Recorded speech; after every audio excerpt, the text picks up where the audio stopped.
வாழ்க வையகம், வாழ்க வையகம், வாழ்க வளமுடன். குரு வாழ்க, குருவே துணை. அருட்பெரும் ஜோதி, அருட்பெரும் ஜோதி, தனிப்பெருங் கருணை, அருட்பெரும் ஜோதி. எல்லா உயிர்களும் இன்புற்று வாழ்க, வள்ளல் மலரடி வாழ்க வாழ்க. வாழ்க வளமுடன். ஆன்மநேய அன்பர்கள் அனைவருக்கும் என் அன்பான வணக்கத்தை தெரிவித்துக் கொள்கிறேன்.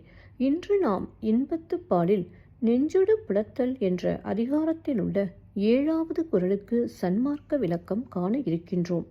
வாருங்கள் அன்பர்களே. அதிகாரம் நெஞ்சொடு புலத்தல்.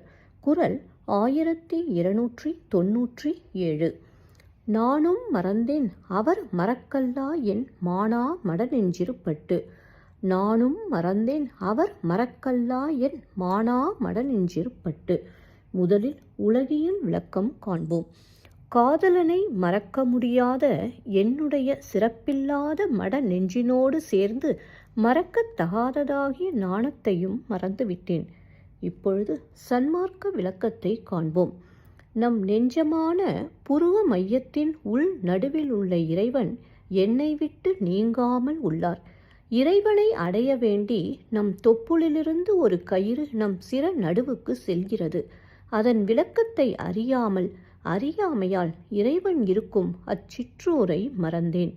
மீண்டும் ஒரு முறை கூறுகிறேன். நம் நெஞ்சமான புருவ மையத்தின் உள் நடுவில் உள்ள இறைவன் என்னை விட்டு நீங்காமல் உள்ளார். இறைவனை அடைய வேண்டி நம் தொப்புளிலிருந்து ஒரு கயிறு நம் சிர நடுவுக்கு செல்கிறது. அதன் விளக்கத்தை அறியாமையால் இறைவன் இருக்கும் அச்சிற்றூரை மறந்தேன். ஒரு சிறிய விளக்கம். இறைவன் நம்முள் இருந்து அவனை அடையக்கூடிய வழிகளையும் நமக்கு காட்டுகிறார். நம் வரவை எதிர்நோக்கி காத்து கொண்டிருக்கிறார். ஆனால் நாம் மாயையில் சிக்குண்டு இறைவன் நம்முள் இருப்பதையே மறந்துவிட்டு வாழ்கிறோம். நன்றி அன்பர்களே. மீண்டும் அடுத்த பதிவில் உங்களை சந்திக்கும் வரை உங்களிடமிருந்து விடைபெறுவது திருமதி பாரதி சேகர். வாழ்க வளமுடன்.